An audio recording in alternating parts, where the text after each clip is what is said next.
Every generation needs a revolution, Jimmy. The American dream is just that.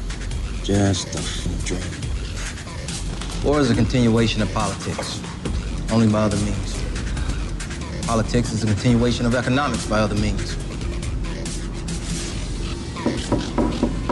This is our bank. This is our war. And this is our plan of attack. Banks have become an essential threat to our democracy. So consider this justice. Thank you for listening to Revolution Radio at freedomslips.com, the #1 listener-supported radio station on the internet. Please help support this station so this battle can continue forward. Revolution Radio!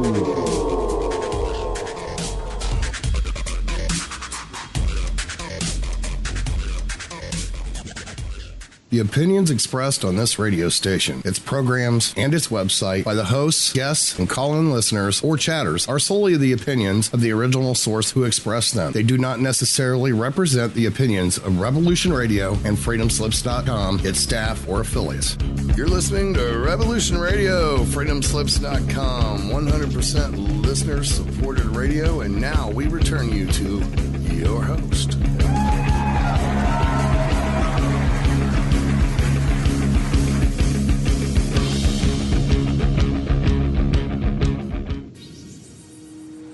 Barbara Jean Lindsay is an internationally acclaimed psychic, spiritual healer, author, and founder of the online mystery school, Esoteric University. As the Cosmic Oracle, she is a conduit to the powers that be to answer your questions about your future self, past lives, current career, love. She shines light into the darkness to illuminate what was, what may be, and beyond. The readings and advice given by Barbara Jean Lindsay are for entertainment purposes only, should not take the place of any medical, legal, or financial advice given to you by a qualified professional, and are not a substitute for medical, legal, or financial advice. If you need a doctor, call a doctor. If you need to be expanded, call the Cosmic Oracle.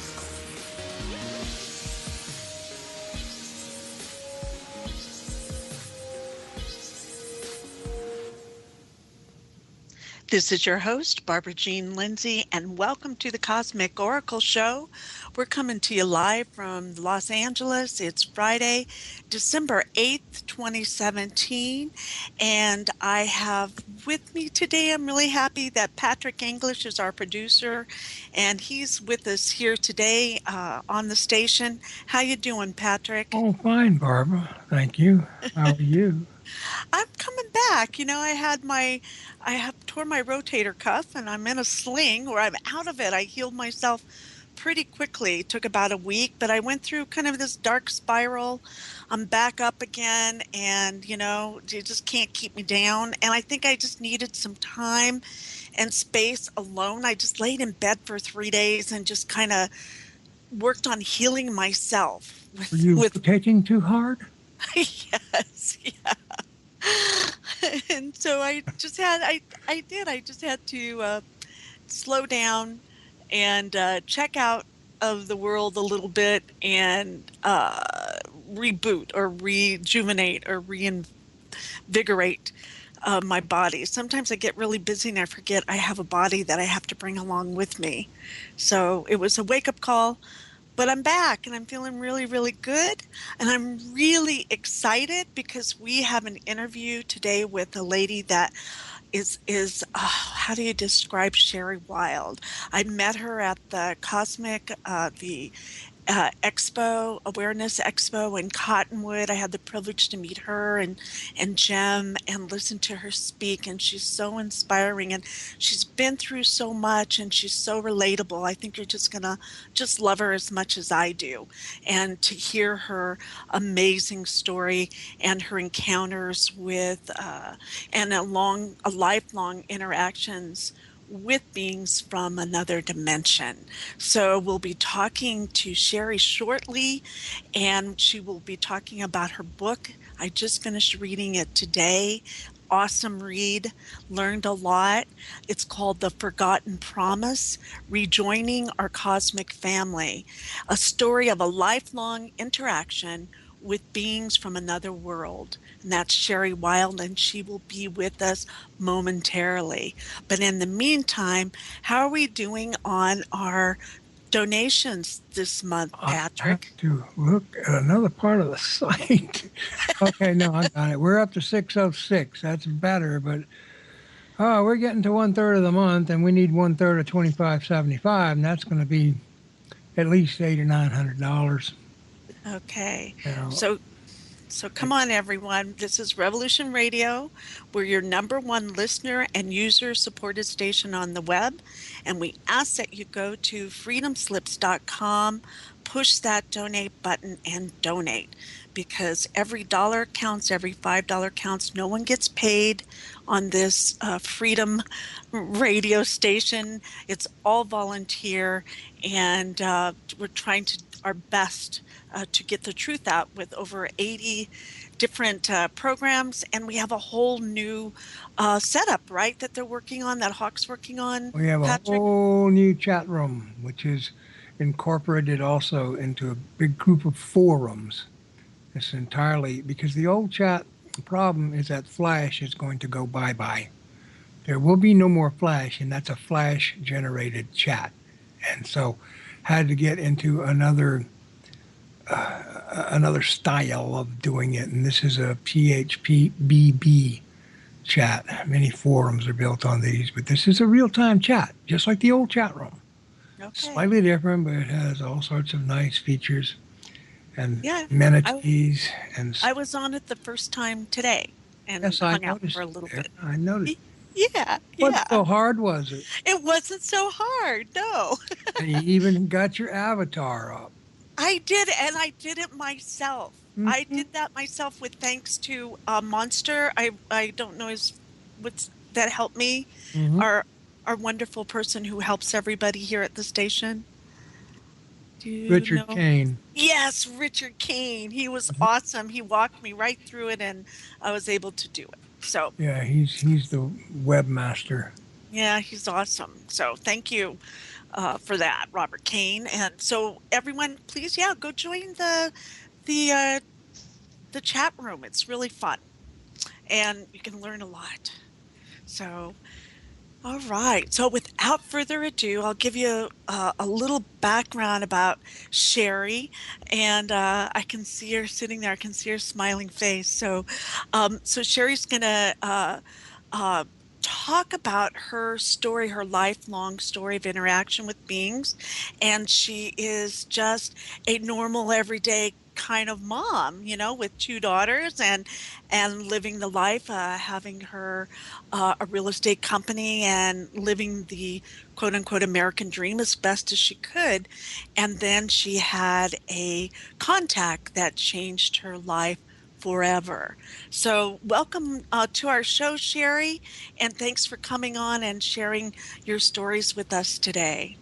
Hi, Barbara. Thanks for having me. I appreciate it. Thank you so much. You're welcome. You're welcome. Uh, Okay, so I think what we'll start with is, I love the way that you started off with your book about the belief, that most people in this world have at least one encounter with a being from another dimension or planet. So it's not that out there. It's not that surprising. And and I thought for you to start off your book with that, I thought that was a really good way to start off. it's my belief. I don't know. I have no proof of that, of course, but I just have this knowingness within me that we all have at least one visit at some point in our lifetime with our star family, that they check in on us to see how we're doing. It's just that not everybody has a memory of that encounter. And so it's buried or, permanently buried in some cases. People just aren't meant to remember. It might be too disruptive to their life.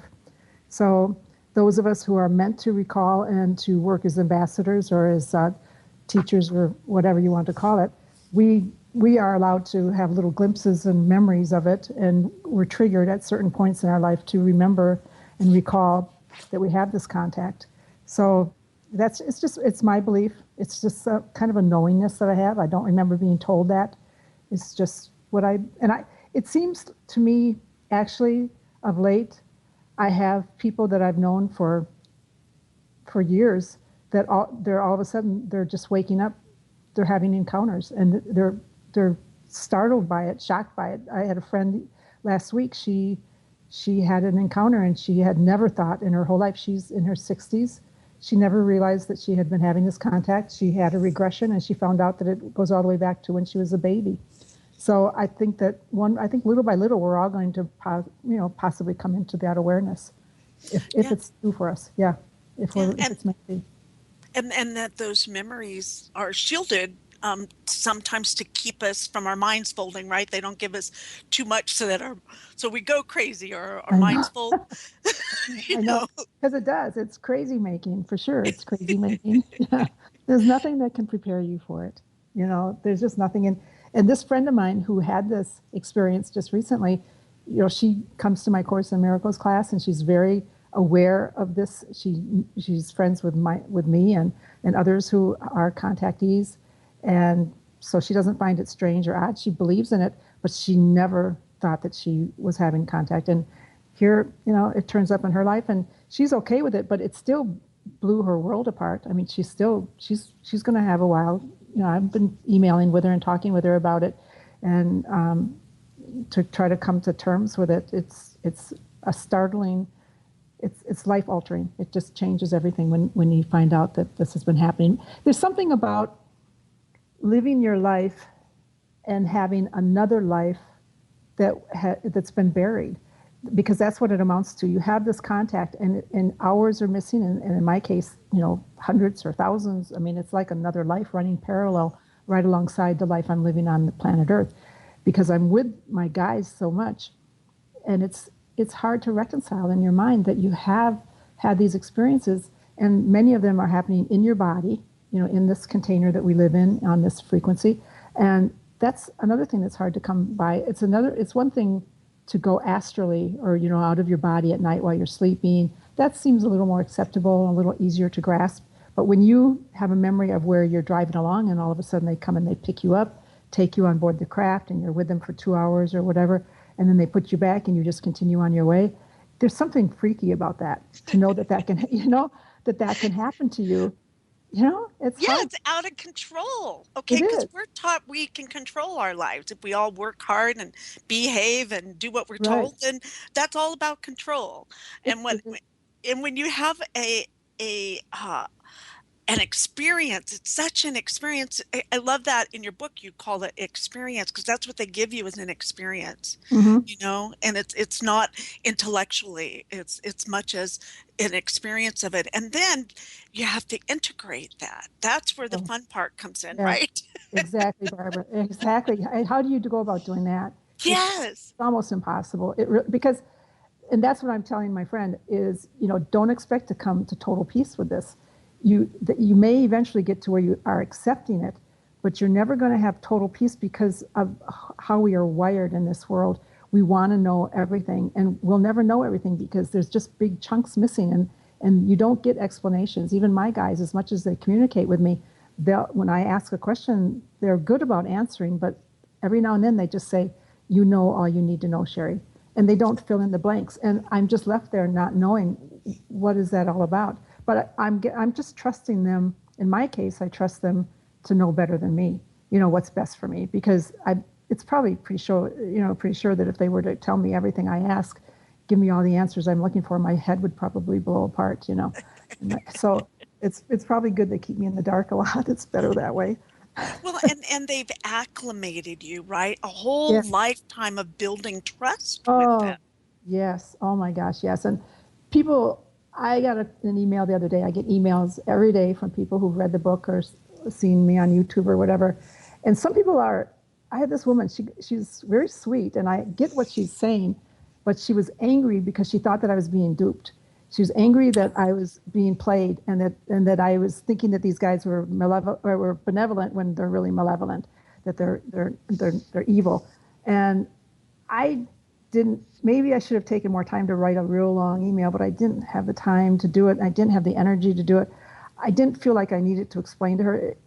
If she read my book or heard me speak, she should certainly get that I went down that path. I believed them to be evil for a long time, Yeah. because of the. And you're not a pushover. And if anything, you're a skeptic and you ask them for proof. Exactly, Barbara. Exactly. So yeah, so it's interesting. Other people look at my experiences and they want to interpret them, but I mean, I have spent a lot of time. Exactly like you said, as a skeptic, it took a long time for me to come to terms and try to get to an understanding of what this was all about. And my biggest question from the get-go was, are they evil? Are they evil? Are they evil? What is this all about? What does it mean? And it doesn't, it's hard to answer that question because mixed in with the visits from my guys are the MyLab experiences, Right. and those are purposefully.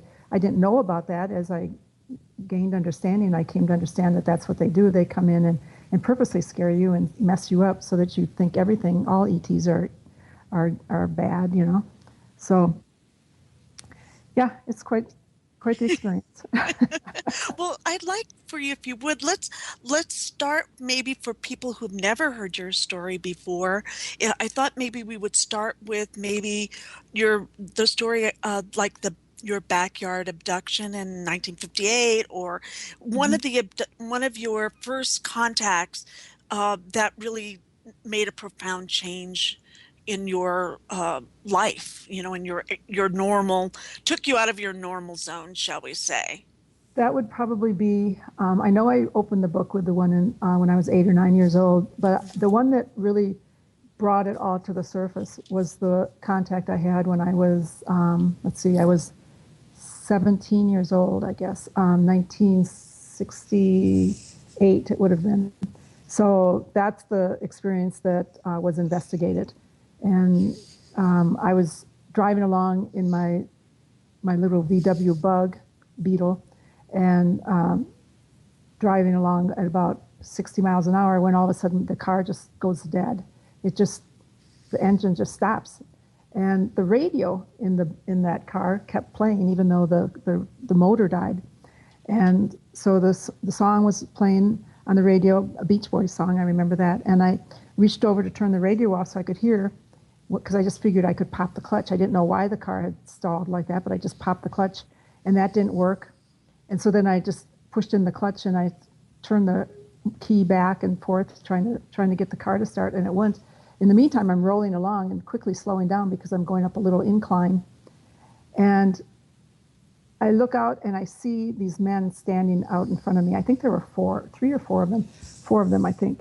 And they were standing out in front of me. And I think there were 2 standing by the side of the road ahead of me. One was way up further, and then one guy stepped out into my lane. And I remember thinking how strange that was that this guy would step out into the middle of the road, into the middle of my lane. And he was just there as I rolled to a stop right at his feet. And it took a few seconds for me to realize that he was not human. And I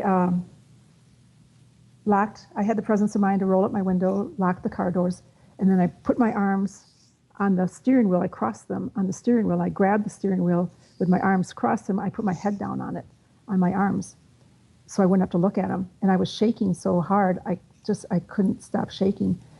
And he said my name, and that absolutely terrified me, because he said, "Sherry, we've been waiting for you." And that was just, I can't tell you what that did to me.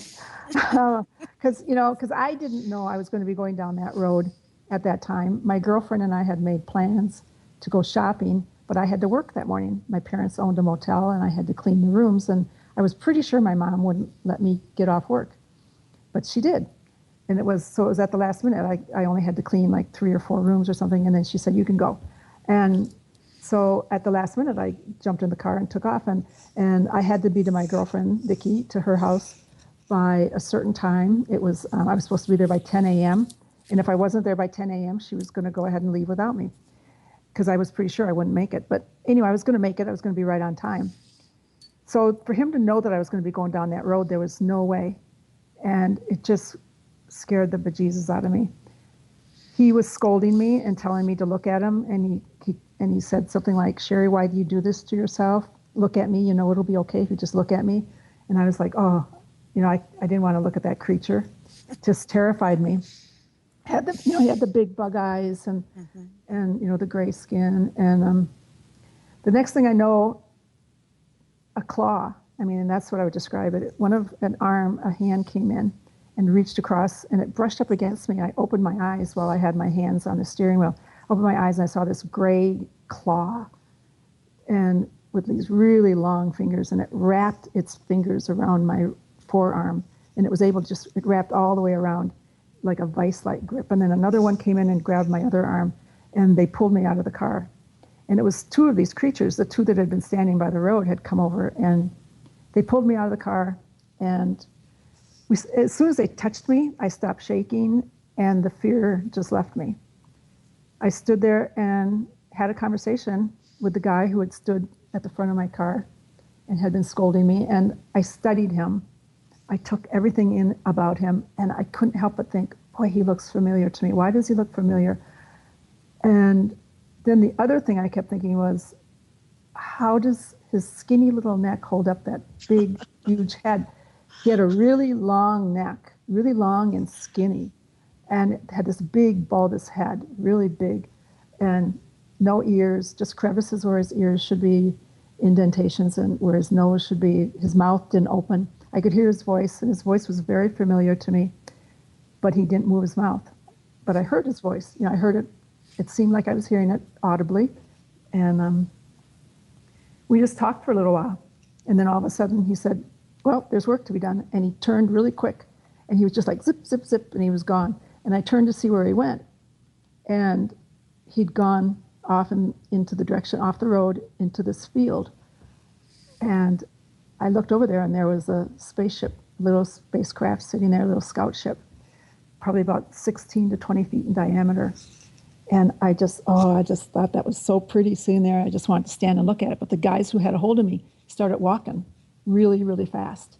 And I tried to keep up with them too. And then finally I just gave up and just let them drag me. And they dragged me over to the ship. As we got closer, I saw a woman standing by the ship, and I thought, oh, another human, that's good. And as we got closer, I realized that she was not human. And she also looked really familiar to me, and I knew her name. Her name, let me think if I could, now it escapes me at this very moment. It'll come to me. Okay. Anyway, I know her. I don't think I wrote her name in the book. Mm-hmm. But anyway, she's there to help me feel comfortable. And so when I got to the ship, I had to go up this really steep ramp up into the scout ship. And she was there with me. She helped pull me up into the ship. And she said, you know the drill, you know what you have to do. And I said, I don't want to. The ships are always really cold. I'm sure you've heard that before. Oh, yeah. Yeah. I know it from experience. Oh, okay. So, yeah, very cold in there. And so you're shivering anyway. And then they want you to take your clothes off and lie on that little table, that skinny little table where they do the exam. And I didn't want to do it. I just didn't want to. But, you don't have any choice. So she helped undress me. And I got on the table. And the other little guys, they all came in. And the one main guy who had been standing in the road, his name, I've since learned his name is Da. I call him Da, D-A, Da.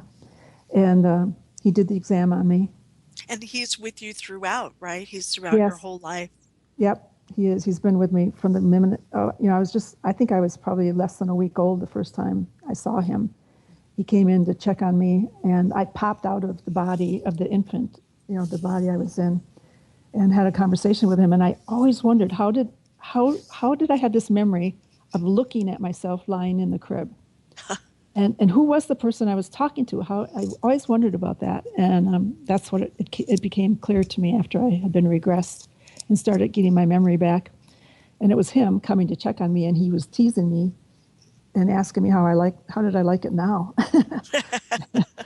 Because I had insisted on coming here. And they were not that thrilled. He was not that thrilled with me coming here. But And you anyway, didn't learn that though until much, much later, right, much right? later. Right. So for our listeners that are listening in and tuning in to hearing your story, and that it also gives them permission to tell their stories Right. and to that this is happening, it's been happening. And so I'm sorry, go ahead and so go ahead and continue with your story. Oh, do you want me to finish that? Okay, Yeah. so let's see. So I'm on the ship. Yeah, they do the exam, the physical exam, which they did that on a regular basis with me. I part of my role is to participate in the hybrid program, and so they were harvesting my eggs from me, and they did that at this time. They did that, a lot of that, and they tweaked my body and made sure I was in good health. And after that was over with, I got dressed and sat on the edge of the table and visited with him, which I always enjoyed doing. One of his first question always to me after we do this and we have this time together, he always asks the same question, and that is, Sherry, are you happy?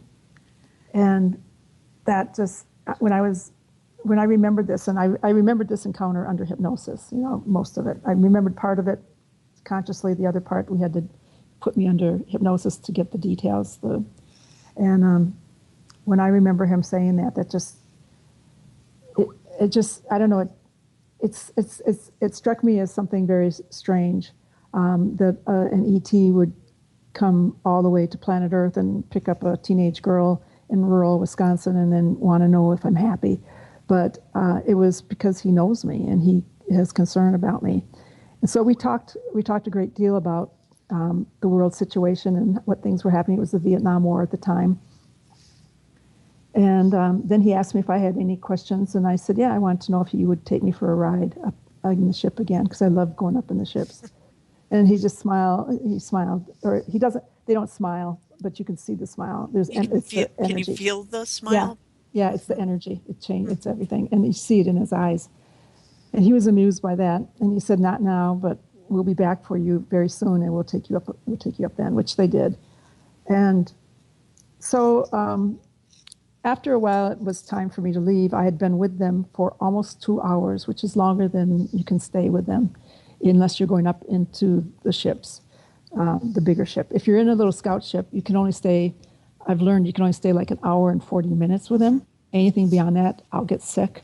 Right. And you said it's because of the frequency differences because we're third dimension, they're sixth dimension. They come down, they step down, and they pull me up, and we meet somewhere in the middle.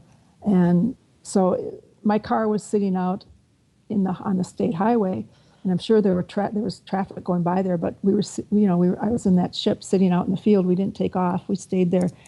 So anybody driving by would not see us unless they were tuned in to that frequency. And so for me to be in that frequency was, hard on my body after a while. So he gave me something to drink. He told the little guys to give me something to drink, and I drank it down because I knew what was going to happen if I didn't. So I drank every drop of it down. But as it turns out, I did get sick later that day. I kept a diary when I was that age, and after I had been regressed, I went looking for clues as to undoing the memory. I didn't want this to be true, so I kept looking back to find flaws or mistakes or errors. And one of the things I did is I went digging for my diary, and I found it. And I went to that day, and in my diary I had made the notation that I met my girlfriend, met Vicki, and we went shopping, and that I got sick. And I ended up spending the whole day laying in the car out in the parking lot. But no mention of this encounter. But anyway, I was with him for 2 hours, and that's what opened up the can of worms. That's what caused me to remember. Yeah. And to start your whole, really your seeker of truth journey, right? It was like, hey, what just happened? Exactly. And opened up all those questions, like a million questions, and you want all the answers by 5 o'clock. Right. And I did this, I had this experience when I was 17. I was 28, I think, or 29. It would have been 1989 or 88 when I was regressed. So it was, 20 years later that I uncovered this and discovered it. And by that time, I was married and had 2 children and had a successful business. And it was the last thing I needed in my life. Yeah. I did not want this, and I rebelled against it. I fought it tooth and toenail. Well, Oh, what's interesting, so you were 37, and that's when I had my event that changed my life too, at 37. Isn't it? I okay. just thought that was a coincidence. Really? Yeah. Oh, yeah. I was 37. Did I say 20? Yeah, I was 37. Yeah. Yeah. So that's when you had yours. Isn't that Yeah. interesting? It was. Yeah. Was it? Mine. Mine came about right after the harmonic convergence. The harmonic convergence was huge, huge Yeah. for me. Were you Mine was too? December 5th, 1989. Wow. So very close. Wow. That's Yeah. close. Yeah. Mine was in like it was July. We had Yeah. the, or no, let's see. The harmonic convergence was in August of '87.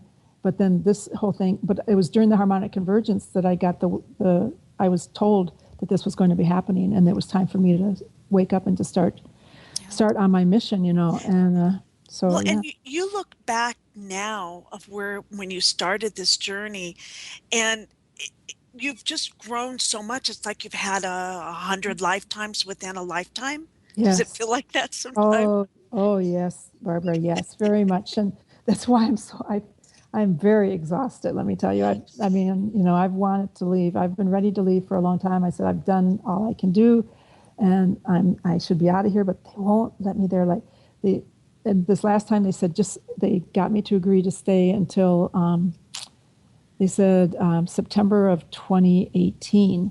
Would I agree to stay until September of 2018? Now, and I said, okay, I will. And I don't know if there's any significance to that, or if they think that by that time I'll have changed my mind and I won't be so tired. I don't I would know. say the latter. Yeah. I always tell them it's the last thing I'm going to do. This is the Yeah. last thing I'm going to do. And I think sometimes it's because you can only be in that moment, in that now moment, right? Because you can only Right. handle everything you can handle in that moment. Exactly. It's been a really strange life. I have, it's kind of like I divide my life up into the before I knew, and then and then after I knew, after I found out about this, because my life radically changed. I changed. It's all together different. The whole Well, thing. and when you're going through it, you don't think you have a choice in it. Right. So you are fighting yourself, and you find out you're pretty darn strong. Yeah, exactly. Instead, when you look back on it, you see the beautiful synchronicities of it all and how you laid it out so perfectly. And that's the way I look at it. I almost have a memory. I guess I don't almost have a memory. I do have a memory before I came in of studying the planet, studying the humans, not liking the humans that much, but coming to serve planet Earth and laying out the life, the path, the way it was going to all play out. You know what I mean? It was all Yeah, designed, ahead of time. yeah. And had you been a human before, or did you feel like this was maybe one of what's it like to be a human? Like you're kind of like looking at yourself or watching yourself be in this human form. Like, what's this? Yes, exactly. Yeah, it's my first time in this density and this kind of a form. I don't recall being in a form like this before, not this dense, but I certainly could have been. But my memories, my pre-birth memories, are of being like in a sixth dimensional, kind of an etheric, vaporous kind of a body, not a solid body at all. Right, And right. being in unity consciousness, which I miss. I've always missed that. I've never liked the solitude that is here on this planet, the separation and the Right. feeling of being separated and not sharing. I absolutely just, I have never gotten used to that. It's a very lonely feeling It's isolating, yeah, very yeah, isolating, very very much. isolating. And do you feel that some of your work is to dispel that, though, right? I think so. I believe so, Yeah. because I mean, as I teach the Course in Miracles and that sort of thing, I think that a lot of that is focused on the dispelling the idea of separation and buying into the illusion. So I know that people who don't recall being in oneness don't like the idea. Humans don't like the idea of having a shared mind and having no private thoughts and not having their own separate body to what they think live in. But if they knew what it was like, they would quickly change their minds about it. But for a lot of humans, they're afraid of the idea of going into oneness. They think they lose their identity. They think they lose themselves, but it's just the opposite. Can you have both, or can you go back and forth though? I don't think I think once you're in oneness, once you're in unity consciousness, no, you can't separate yourself out. I mean, you have your own identity. It's not the way you think it's going to be. We have this, I think, from our limited understanding on this planet, to look at unity consciousness, we have that it's all or nothing kind of an idea, but it's not. So I think your question is yeah, we still are individuals, and we still have our own personalities and our own ourselves, but we are connected, and we are aware of that connection. And there's just such a peace about that, and there's so much love about that. That's what I was talking about, the love part. Why would you want to be separate from that much love, right? I know. That's the part that's hard here. That's so hard. But, I know that it's not necessary that we be in that state of separation. It's only our belief in it that causes it. But, when you've got this collective consciousness that is buying into it, you're just part of that. And it's hard, very hard to break away from it. So, but that's what we're doing now, with the whole ascension thing. Yeah. Well, and we have a question from Olive in the chat, and she'd like to know about your Ozark Mountain UFO conference. In what regard? Is it coming up, or did you just speak there? I guess their question is, Ozark, she said, ask you about the Ozark Mountain UFO conference. They're still having the conferences. I didn't speak at the last one this last year, and I'm not sure. First of all, I'm not sure if I'm going to be invited back. Second of all, if I am invited back, I'm not sure if I'm going to accept. Last year I had to cancel at the last minute on Contact in the desert, and I felt really bad doing that. So until my health is stable, I'm not sure about making commitments to going to conferences. I hung in there and did as many of my commitments as I could in the last year or two, even though I was really sick, but I don't know that I should have done that. Yeah. So now it's a time where you're going inside, right? Because where you need that to regenerate and to heal yourself before you can take it out again. You've been on the road for a while, girl. You've been out speaking and talking and giving and healing and, bringing the light in, and you've been at the front of the troops. So you can have a rest, you deserve a rest in some way. Well, I might. I just feel like I made it to the one in Cottonwood with you. Yes, you were awesome there. I loved it. I love that, and I accepted that because I just wanted to do that for Javier. But I just it's hard for me to travel. It's I just don't know if I'm going to come back from what I went through. So we'll see. Yeah. Yeah. Well, and so you've had lots of experiences. We've just told the one, and you talk a lot about them in your book, many, many experiences. And I know a lot of our listeners are also contactees or experiencers too.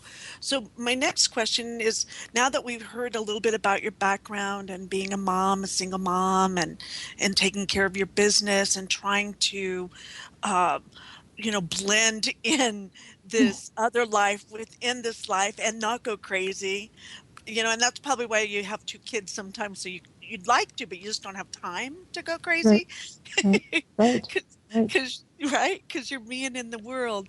And so once you've got that down, it's best as you can. And so I would like for you to next talk about this realization and how it subtly starts to weave in and change your whole concept of life itself,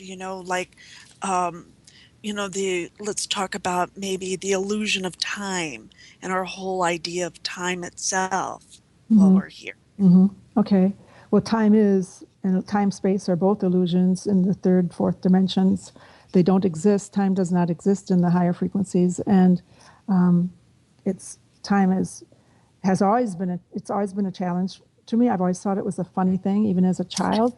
Do you remember as a child? I remember looking at a clock and going, okay, because that clock, it's hanging on the wall and it's got those hands that are going around. So that breaks up moments and cause it time. And I mean, the whole concept is just crazy. When you stop, when you stop to think about it, isn't it just crazy that we have this thing called time? Yeah, well, it separates us from organic, a natural, Right, the naturalness of our planet, and right. that it's put there to keep us to work, I know, right? I know it exactly. Yeah, I mean, everything on this planet is a lie, and it's not real. And so the time and even space, but you can learn to manipulate it. I've gotten pretty good at manipulating time because it is fluid and it's not real. And And so, you've but had some accidents where you've been able to warp that time. I read in your book as well. I think those are extremely convincing. oh, they're interesting, aren't they? The first one that happened that when I was in my 30s with the train, the one where I was coming down the straightaway, and I I took that route to work every day, and I've always been I drive wickedly fast, so I was driving along the straightaway, and I either had to make a left-hand turn or keep going straight. Well, I was going too fast. I decided at the last second I was gonna turn, and then I thought, well, I'm just going too fast. I'm just gonna go straight, but I didn't. All of a sudden, my car just slowed down, just weird as could be. And the radio was on, and the guy's voice on the radio, I remember it was a commercial on for a car dealership, and his voice just slowed way down to where it was just, and my car turned the corner. And I remember looking at a woman was sitting in her car at the stop sign there, and I remember locking eyes with her and trying to mouth the words to her, "What's happening?" And it came out of my mouth, "Whoa." And I got around that corner, and then my car just speeded back up again to normal speed. And that's when I noticed out of the corner of my eye movement, and I looked, and there was a train on a train track, which I knew there was a train track there, but I had no idea that it was in use. I never for a second thought that track was in use because there wasn't any kind of a warning. There was no arm that came down. There was nothing. Had I gone straight, I would have slammed right into the side of it. I'd have been just mushed, because I was going pretty fast. So yeah. Now I don't know. I don't know if my guys did that. I don't know who did it. I don't know who was responsible. I don't think it matters. But it's something to question, right? That we have Oh, that ability. We have yes. so many abilities that we haven't tapped into. Right. And you're in this for a while, and that the time part, it's by you telling your story, I bet a lot of our listeners can say, I have a story. Right. I think Oh, a yeah. lot of us do, and we just haven't had permission to talk about it. And the Yeah. more we can talk about it, the more it's made real in this third dimension. Right. That's why, I mean, going back to the emails I get from people, so many of them are writing me to share their experiences. They just want to, say, I had this experience, I had this happen, whatever. But I don't talk about it. Most of them say I don't talk about it, or I learn not to talk about it. But my response to them is almost always the same, which is find your voice, please. I mean, it's so important that we all talk about these experiences. You don't have to convince anybody. You don't have to get up on a stage or anything like that, but just talk about it. You'll know when and where the right place and time is to just do that, because there's freedom in that, and it catches fire. And that's what we need to do, is have this become normal, because it is normal to have contact with your star family. This is It our is. family. Yeah, it's ridiculous to And to not. talk about it and enjoy it and have it Yeah, and learn from each other. We can learn so much. And I know each time you tell your story, that first time you do, your whole body shakes and you can't even get through it. But yeah, after like the 10th time and the 15th time and the 20th time and then the exactly. 100th time, Yeah, you finally get, after I know for like 20 years, you're finally neutral and you can tell that story. When you right. first told that story of when you were abducted at 17, your whole body went through the trauma again, right? Exactly. Exactly. Yeah, But then you're able to acclimate that information right. and use it. Right. Right. You're able to. I can tell the story without getting too emotional. If it depends on my state of mind. I mean, I can still tell it and go into detail. If I'm talking to a live audience, Hmm. I engage more even then, and I'm back in there living it, and it's different. I mean, talking to you now, I'm just staring off into space here, and talking to. Well, And I but think as a soul, we can just go right out there, right? Because yeah, we're not stuck in this body. right. We could Yeah, and just go right out. We well, can you know have what? this show Yes, right up there. that's what I've been. I've been doing that I've been doing that. I've been practicing because I'm tired of my body, and so I've been moving out of my body. I read it in.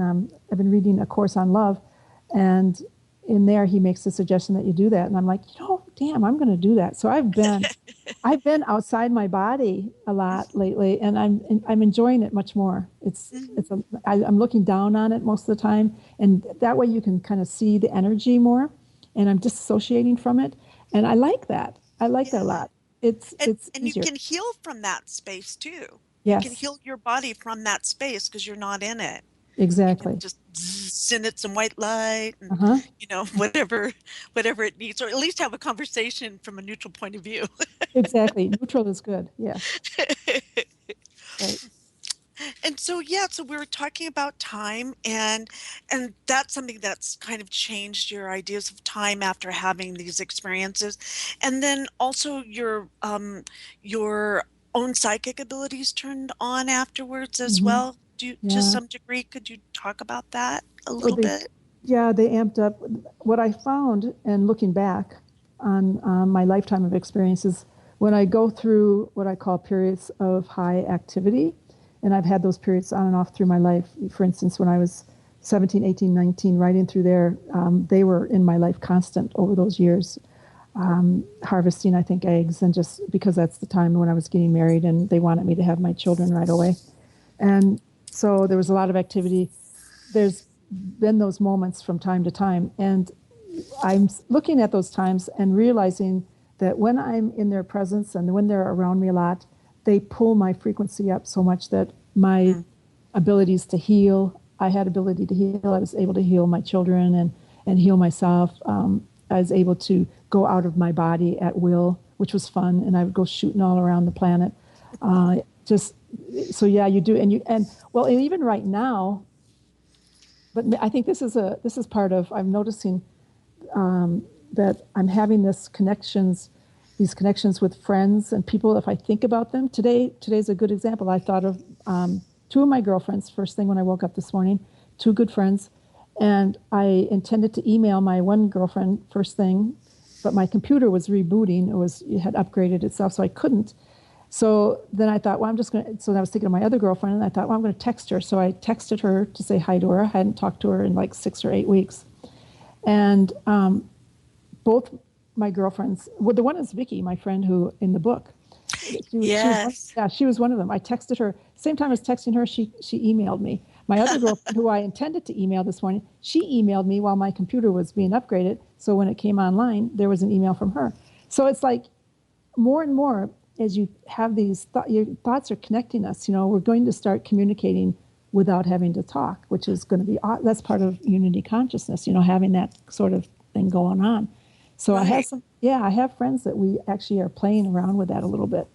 And so that future is near, Yeah, not so I far think it is. away I that we think it can is. speak in Mhm. telepathy. We can Yeah, speak telepathically. I think we'll be able to do that, and I think we'll be able to just merge our thoughts, meet on Yeah, that plane where our thoughts come together. Yeah, yeah. And then create from that aspect too, right, because that's closer to source in some right. ways, right? So when you have a thought, then it can just be manifest. Boom, boom, Hmm. done, done Right. and done. It seems to be. It seems to be. I think the frequencies coming onto the planet, the light photons, are really definitely changing our DNA, and they're upgrading us, and so we're going to be able to do those things that we are naturally meant to be able to do, but which were taken away. Yeah, and so we're not only getting the planet back, but we're getting our bodies back and Right. our spirit capabilities back too. Okay, Right. I right? know it. What fun. Finally, this has not been a fun place to be. It's not fun to not No. have those things. It makes it so much harder when you have to, it just makes it harder. I don't want to go off on that tangent, but Yeah, yeah, yeah. it'll But do you be think good. too that um, this way you would know what it was like to be human and really have compassion for Oh, what? yes. Mhm. Yes. Could you speak about that? Well, it's true. I guess I think I touched on it earlier. I did, coming in onto the planet, I came for Mother Earth to serve her. I didn't understand the humans. I knew coming in that was going to be a challenge for me because I just couldn't relate to them very much. They seemed really scary to me. And but after you're here for a while and you are human yourself, because I'm a human in a human body, and you understand all the manipulation and the control and the limited abilities that you have, the limited awareness. It's just so, you're just so little, you're just so squished down, and your expansiveness, the truth of who you are, it's just all gone. And so you're operating from this very limited perspective, this little tiny part of yourself. So it changed my whole opinion about humans. And they still scared me. I was still very frightened of them, and I still am to some extent a little nervous about them. But I have great compassion for them. Oh my gosh. I mean, sometimes I'll meet somebody or I'll see somebody and I can tune right into their energy, and I'll know that they are a soul that has been here for just forever, and they have been so beaten down, and they just keep getting recycled back onto the planet, and they have no hope. They don't know who they are. They long ago lost touch with who they are, and they're just here marking time, waiting to die so they can hopefully get their reward, and it's just so heartbreaking. So I just have total compassion, I just think it's been awful what's happened on this planet, just awful.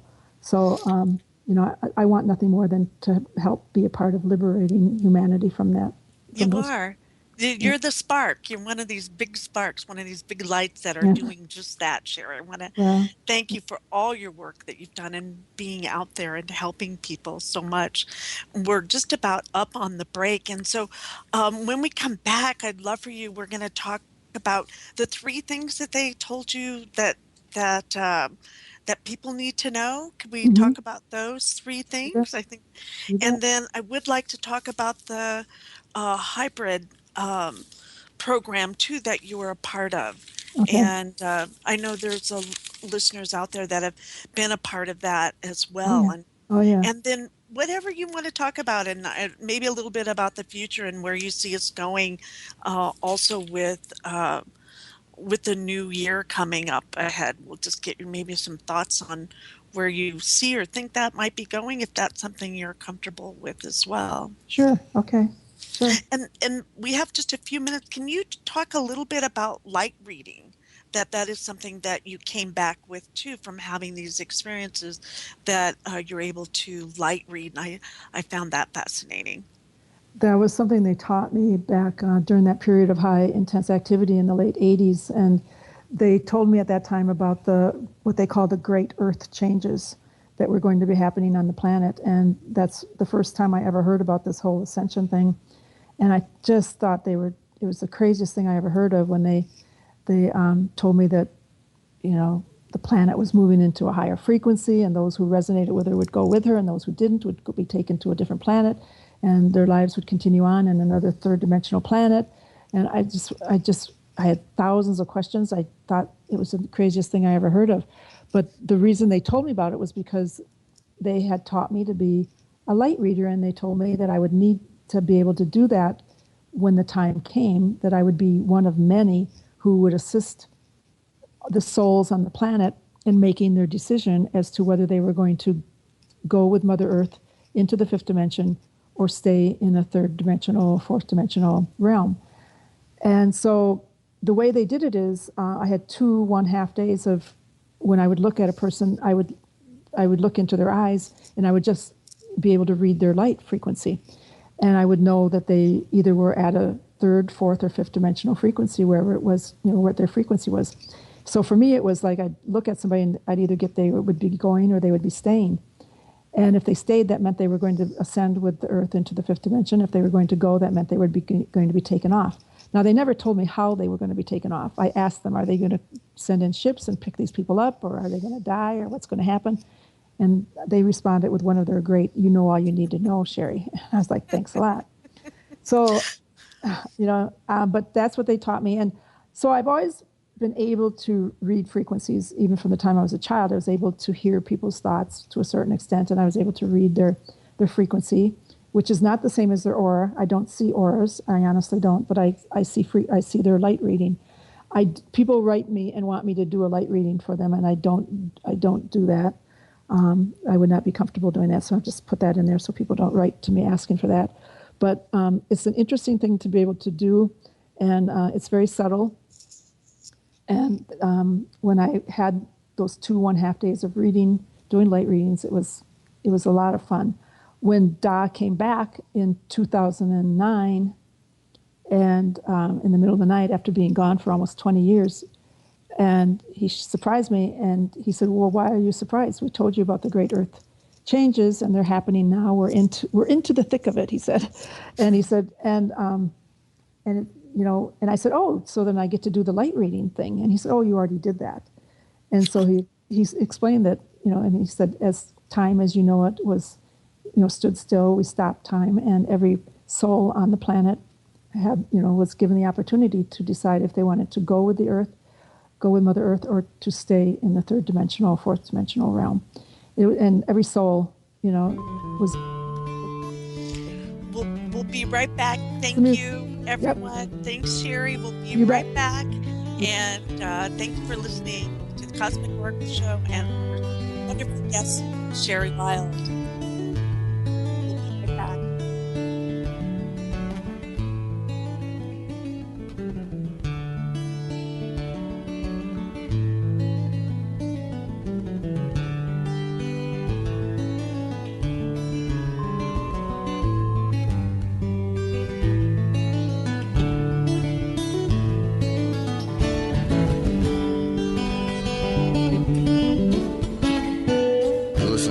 Radio at freedomslips.com, and we'll be right back after this message.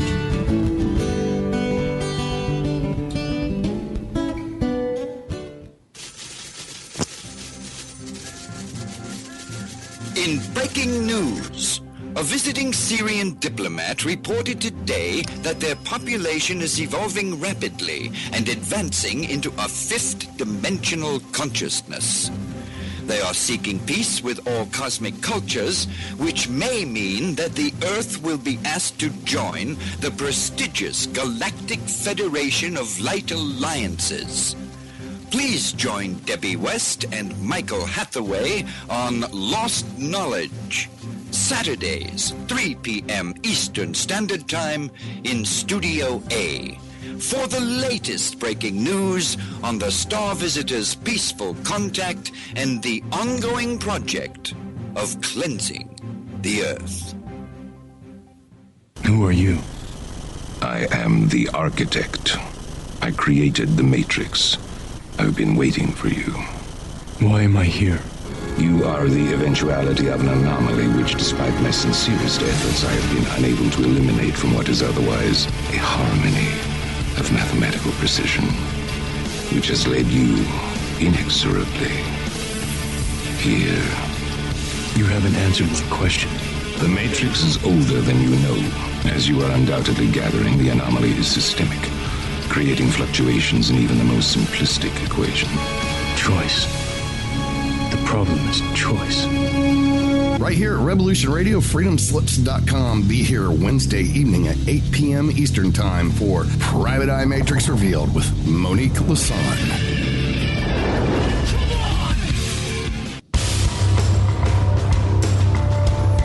Hello, my name is Mr. Rowe. I am the host of Reality Extraction on Revolution Radio at freedomslips.com. I utilize logic, intellect, and magic to methodically autonomize, vivisect, analyze, examine, study, scrutinize, and extract an essence of reality from a fog of illusion and confusion. You can find me on Studio B every Thursday at 1700 hours Pacific Time. That's 8 p.m. Eastern. No topic taboo, no subject too strange. I strive to take a neutral standpoint during the dissection of the topic at hand. That's Reality Extraction with Mr. Rowe on Revolution Radio.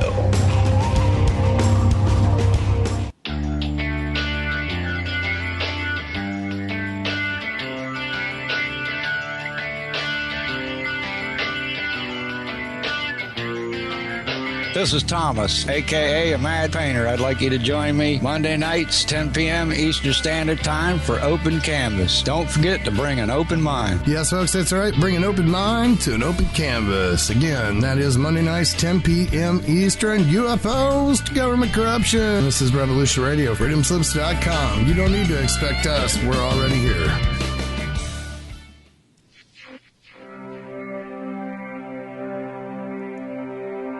Most guys freeze. That's your cerebral cortex looking for an answer it doesn't have. See? Even your brain knows you're screwed. The body's filling with adrenaline right now, whether you know it or not. Your heart's beating fast. It's getting a little harder to breathe. The neurobiological system is telling it to run, but your knees are too weak to move. Fear is not real. The only place that fear can exist is in our thoughts of the future. It is a product of our imagination, causing us to fear things that do not at present and may not ever exist. That is near insanity. Do not misunderstand me. Danger is very real, but fear is a choice. We are all telling ourselves a story. You're listening to Revolution Radio at freedomslips.com. 100% listener-supported radio. Reporting to danger. Unafraid. Right here, where information never sleeps. Revolution Radio.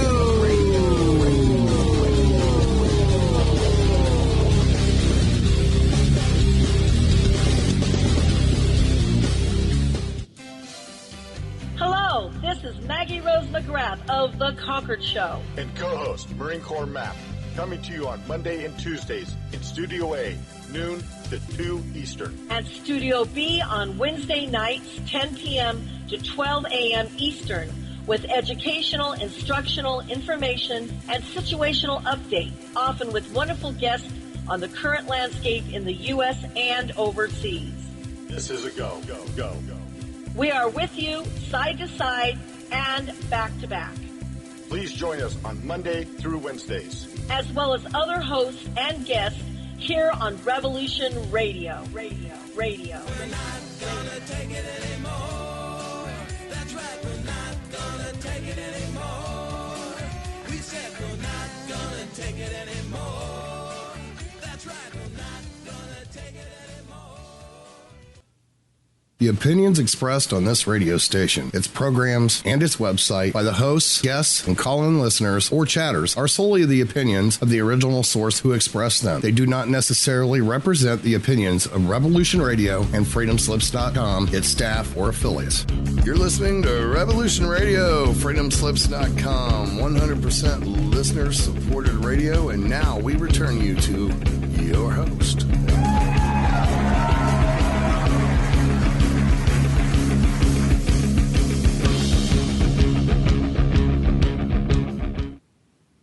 This is your host, Barbara Jean Lindsay, and welcome back to the Cosmic Oracle Show. And we have with us this evening our guest, Sherry Wilde, and we've been talking about her, all of her experiences, her extraordinary experiences, about her book, The Forgotten Promise, Rejoining Our Cosmic Family. And we're just really excited to have you here with us this evening and to continue our talks here. Sherry, welcome back to the show. Hi, Barbara. Nice to be with you. Thanks. Thank you. And to all of our listeners here on Revolution Radio, we are the largest internet radio station in the world. That is 100% listener-supported station. We're here thanks to you, your generous support, and for helping us have our continued success at getting the truth out. All you have to do is to keep us on the air is go find that donate button. It's really simple at freedomslips.com. Hit that donate button and give whatever you can afford. No amount is too small or too large, and we really appreciate your continued support. And thank you again, Patrick English, our producer for this evening. And so we'll just start right here. Very welcome, Barbara. I had my mute on. Okay. I had my mic swung over to the side. So, Sherry, can you let people know the best way to contact you? It would be through my website, which which I put up. I was just talking to somebody about that today. Put that up whenever I did. I don't know, back when the book was published, and I haven't touched it since. It's never been updated. I don't even know how to do that. But it's www.theforgottenpromise.net. Theforgottenpromise.net. Yeah, you can reach me through that. Okay, theforgottenpromise.net, and also you have a Facebook page now as Oh, well? yeah, I'm on Facebook, right. Again, I have the Forgotten Promise page, which I probably go on there twice a year. That's really bad. I'm really bad. I go on Facebook randomly. Sometimes I'm on there twice a day for a few days, and then all of a sudden I won't go on for a month. So it depends on my schedule, depends on my life and stuff. So so the best thing is to reach me through the website. There's a place where you can email me through there. Okay, and they can buy your book at the email site, at the website, theforgottenpromise.net. And they can also buy your book, The Forgotten Promise, on Amazon as well, right? Right, Amazon, Kindle, Barnes & Noble carries it. It's out there. It's available. Okay, cool. Right. Cool. Yeah. Yay. Okay, so let's, before we start, my sister, this is a few months back, and we had, when I was visiting them, we had 3 knocks on the door, on her door in her bedroom. Scared us. I looked around and we didn't think anything about it. And then that morning when she was leaving for work, I had those 3 very succinct, sharp knocks on the door. And then I went back to sleep. And then my sister, who lives 2 miles from my mom, called me that afternoon. She goes, the weirdest thing happened. We had 3 sharp knocks at the door this morning. Wow. So when I read that in your book, I was just like, I got to talk to Sherry about this. Oh, yeah, that's their calling card. And it's interesting. Jim hears them. He's told me many times that when he's been at my house, that he hears those knocks in the middle of the night or whenever. I haven't heard it for a long, long time, but it's definitely them. It's 3 is a sacred number to them to begin with. So 3 is something about the number 3 with them. But they do those raps, and they're just very they're just like, very sharp, distinct, individual, and very precise raps on a wall or a door. And it's no mistaking that it's them. It's not like your neighbor knocking on your door, just kind of a random thing. It's you know it when you hear it, that it's yeah. Wow. So when I read that, so I started looking at backgrounds, like maybe it was I looked up Irish traditions of that, and some of the backgrounds of that. But when I read it in your book, I just went, holy crap, I have to let my sisters know. Yeah, you had visitors. I mean, yeah, that's definitely that's them. I love it. Wow, I do too. That's really cool, Barbara. Yeah. And so let's talk about we can take this wherever you feel too. It's not a controlled talk, okay? We're going to weave this and kind of go with it. So the one thing I wanted to talk about were the 3 things they want us to know. But I also feel tonight, for some reason, the hybrid program, and I usually don't talk about that much. Okay. But if it's something, where you want to go with this, or if there's something totally different that you would feel inclined to talk about. No, that's fine. Let's start with the hybrid program. Okay. That's a subject that a lot of people who are familiar with the UFO phenomenon, they've heard of that and they know and understand. And they probably know that there are many different programs with the hybrid program label on it. And so you've got the MyLab, the military hybrid program, which is pretty sinister. And there's some sinister programs out there.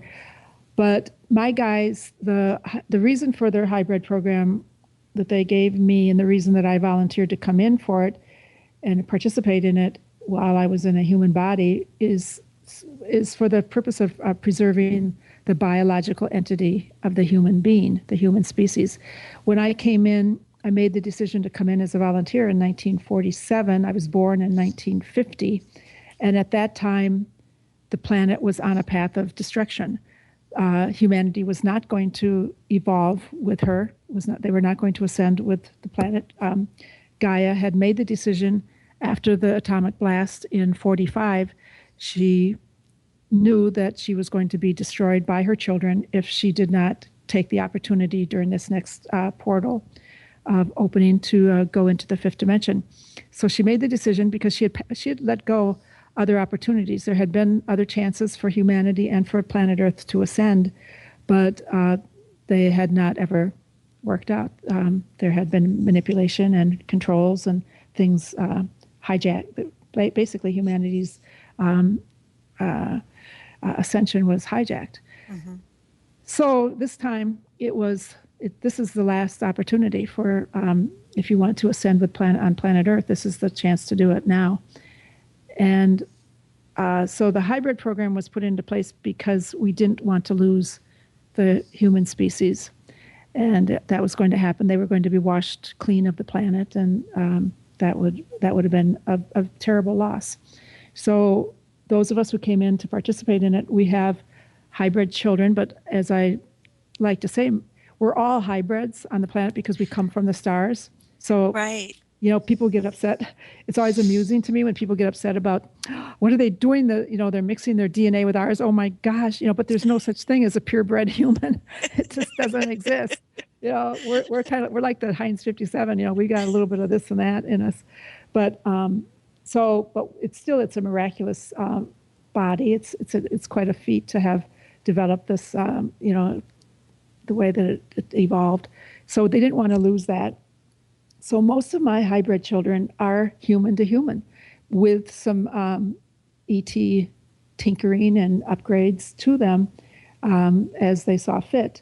But they're mostly what you would call human, but they're highly evolved humans. And I have 47 hybrid children right now, but I have many, many, many of my eggs are in storage in case they need them.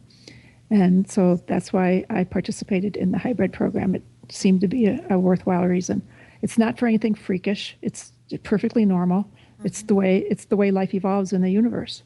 And to take your perspective from the 17-year-old girl that was scared to death on the ship to where you are now, and you wrote that it's like taking a time release pill or a time release dissolving, right. So that you can talk about that now.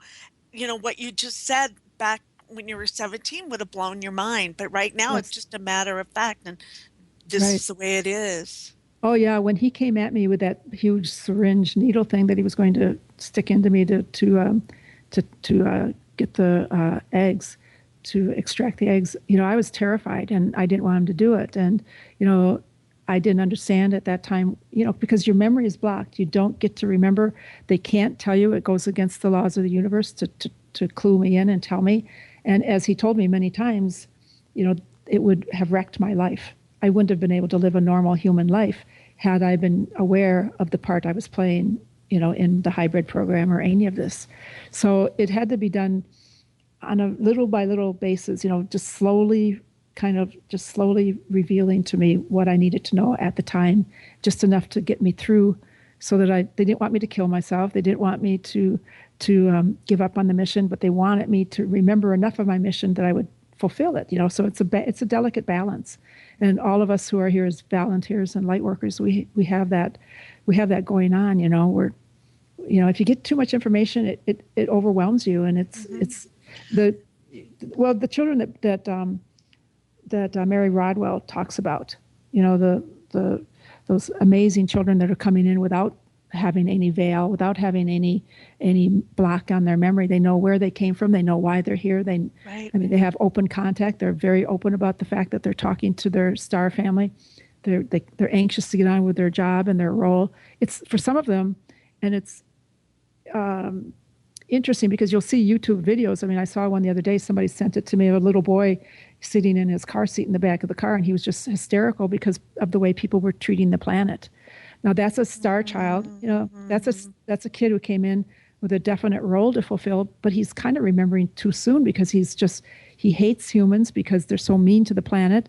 And clearly his role is to assist on the cleanup of the planet or put her back into into shape. And it's just, it's hard. It's not easy at all to be in this role, no matter how much you know or don't know. It's confusing. So you just pick your way through it as best you can. Yeah, and you just take as much as you can. Then sometimes you just got to lay it down for a while. That's what I did. I was in it, and it just got so heavy that I just was going to lose myself in it, and I lost my joy and my love and my happy part. And so I had to lay it down and then come back, and go back in it again, Oh, I'm glad to hear you say that, Barbara, because I have that often. I had that. I'm so immersed in this that my life becomes so weird. I mean, Jim, you met Jim at the conference. Yeah, I love Jim. He's great. He's the perfect person for me because he keeps me so grounded, but at the same time he allows me to be who I am. And of course, he had his own experiences. They acclimated him into my world just enough so that he could also share in it. So and he did go running, right? He didn't run. He only ran for a few days and he came back because it scared him. But every now and then, he reminds me of how crazy I am, and that's good for me to hear. That's good because he reminds me of how different I am, because that's another thing. I'll talk sometimes, and I'll forget that people don't talk the way I talk, and they don't look at life the way I do, and I constantly forget that. And I sometimes I get very lost in it, and I get very sad about the whole thing, and I lose my perspective. So I'm glad to hear I'm not the only one who has that. Yeah, you got to go in and just do nothing, the nothingness part for a while, and whatever it takes to get you there and back some. We want to keep you here, and we want you to have that happy and that joy here too, Sherry. I know. Oh yeah. So I just see us connecting more, everyone connecting more. We've all been pretty isolated in some ways and alone while we're doing all of this work. Isn't that true? Yeah. Yeah. So now we've broken through whatever that layer was, and now we're on to this other level now where we can really, kick some butt, shall we say? Oh, I hope so. I hope so.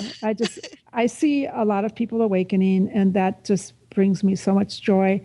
That's the best reward there could be, is to just see the humanity just lighting up like that. It's awesome. That's just the best.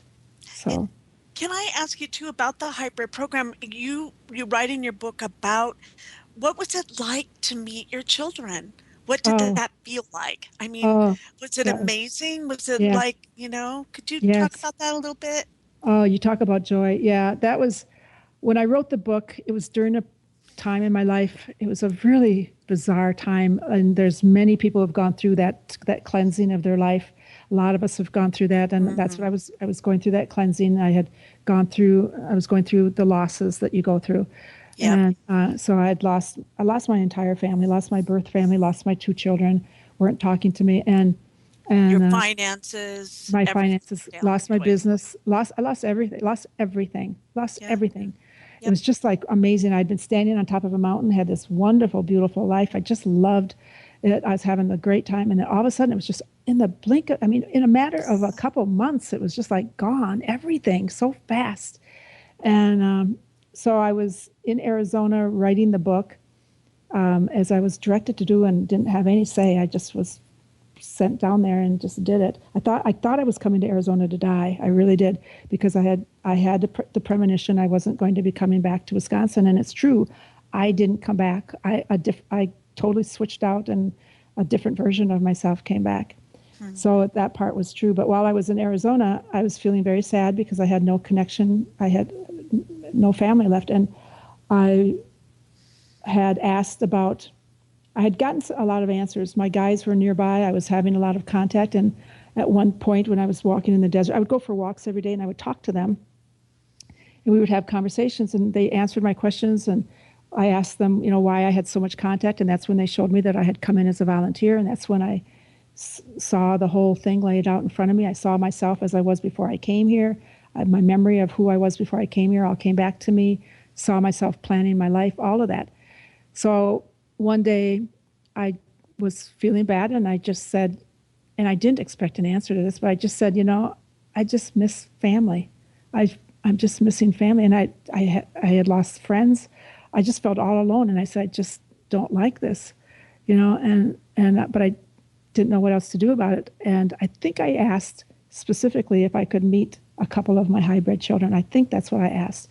I'm not sure. But all I remember is immediately that night, it must have been, or the next night, I was picked up and they took me to a small planet somewhere, and they had other volunteers there, many, many of us. I don't know how many. It was too hard to, this gathering was spread out over a huge amount of space, land. The planet looked a lot like planet Earth. It was just beautiful, but it was a lot smaller. And there were all these reunions taking place because I was not the only one. They did a flyover in honor of those of us, as they put it, who came in behind the veil to serve in the hybrid program. And they had us line up along on this trail, like a trail, and it was up against a steep hillside. And I could see that there was somebody in front of me and there was somebody behind me, and we stretched out for miles, but you weren't close enough. I don't think they wanted us to see the faces of the other people, but I'm not sure, but I couldn't make out faces of them. And they did this beautiful flyover, which was just brought me to tears. And then after that, I was taken over, and there were probably about, I think there were 15, 16, 18 of my hybrid children. I have 47 of them, and those were there. And it was surprising to me when they took me over to them. They were sitting on a 2-tier, like a stone fence, kind of like if you've been to Ireland or you've been, these, kind of like, it was really pretty how it was. It was stone and grass had grown up on it. But it was like they could sit on this one first level, and then there was another higher level. And as I walked toward them, as they took me over toward them, the first thing I noticed was one of the kids there was not a kid. He was like 40 some years old. He was like in his 40s. And I was like, what? That's I was expecting little kids, Then I realized, I guess that's been a long time ago that they started taking my ova. So one of the first one who introduced himself to me was one of my older children. And it was a young man who was just amazing. I can see his face yet to this day. And I met all of those kids that were there, and most of them were young adults, all the way down to probably the youngest was of mine was probably about 12, I would say. And then and I've never told this before, but I'm going to go ahead and say it. I don't know why, but it just feels like it's okay. One of them, they brought over a younger one who was quite a bit younger. She was probably 4 or 5, I would say, little girl. And I hope I don't regret saying this. That was actually a hybrid from my daughter. That was my grandchild. Mm-hmm. Yeah. And that was really, really cool to meet her. I was so happy that she was there. Yeah. So, yeah. Did they look like you? Did they look human, more human? Yeah. Or you could see a resemblance? Or they looked perfectly human, very human. There was only one girl there who looked more ET than human. The rest were all human. Yeah, because most of mine, they were meant to be human to human, with a little bit of the ET DNA and upgrades to them. So they look like, they all looked just beautiful, bright. What I remember about them is just their frequency, how high their frequencies were. Mm. The young man that I met who was in his 40s, he had dark hair, which is, my girls are both blonde, and I was blonde when I was younger, but I remember he had dark hair and had dark eyes. He looked a lot like my nephew looks. So, but yeah, they were just awesome people. Wow. They were so amazing. Yeah, that just brought me a lot of joy. I was very happy about that for the longest time. That just stayed with me. Yeah. Also so do you feel like you're a human hybrid, or you've been a little bit more tuned up or tuned in, or more of a future being yourself? Yeah, they told me that that they tweaked my body. And my mother always talked about, how I was a Christmas surprise. She didn't, wasn't expecting me.